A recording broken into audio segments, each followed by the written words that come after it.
Бул акыркы чечимиңби? Артка жол жок.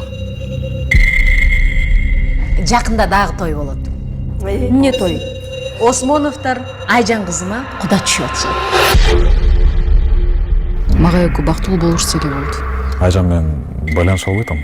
Акыркы күндөрү менден качып жооп бербей атат. Апа угулабай бир кызыктуу күндөр угулуп атам. Бирөөлөр мени сарайга чакырып атат апа.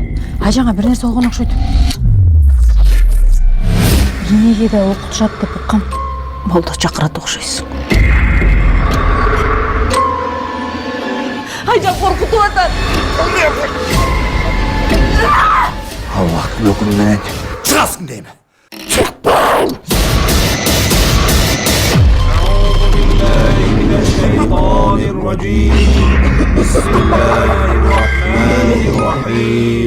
Сыйкырды ким окуткан? Аял киши.